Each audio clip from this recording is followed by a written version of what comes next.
শুভ দুপুর বন্ধুরা, সবাই কেমন আছো? আশা করি ভালো আছো। আমিও ভালো আছি। চলে এলাম আবার একটা নতুন ভিডিও নিয়ে। রান্নাঘর থেকেই ভিডিওটা শুরু করেছি। এখানে ভাজছি পাঁপড়। ছেলেরা গরম গরম মানে পাঁপড় ভাজা না হলে খেতে চায় না।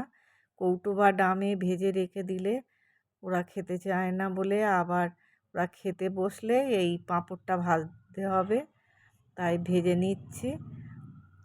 আর চাটনি একদিকে বসিয়েছি, চাটনিও হয়ে গেছে। ওই আম সিদ্ধ হয়ে গেছে, এবার আমগুলোকে একটু ঘেঁটে দিয়ে আর ড্রাই ফ্রুটস দিয়ে আর করে নিয়েছি, এই চাটনি হয়ে গেছে।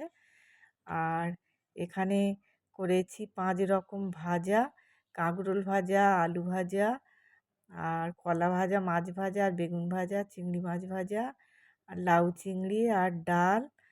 সকালের রান্না বান্না এইটুকু।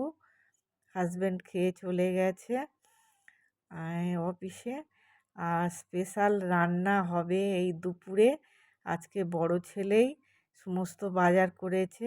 ওরা আমাদের খাবার জন্যে বড় ছেলে বলেছে যে আজকে ওর পয়সায় আমাদের খাওয়াবে, তাই ও বাজার করে এনেছে আর আমি ওইগুলো রান্না বান্না করেছি। কেমন হয়েছে বন্ধুরা কমেন্টে জানিও। তোমাদের রান্না বান্না সব হয়ে গেছে, খাওয়া দাওয়া হয়ে গেছে? যেসব বন্ধুদের খাওয়া দাওয়া হয়নি, তাহলে আমাদের বাড়ি চলে এসো, একসাথে খাওয়া হবে। চলো বিরিয়ানিটা তোমাদের সঙ্গে শেয়ার করি। রেসিপিটা তোমাদের সঙ্গে পরে একদিন শেয়ার করব, ভিডিওটা বড় হয়ে যাবে। এই বিরিয়ানি হয়ে গেছে। আমি মাংস খাই না বন্ধুরা, মানে এর টেস্টও জানি না। ফেসবুক ইউটিউব দেখে দেখে যতটুকু মানে জেনেছি শিখেছি, আমি এবারে ওদের খেতে দেব।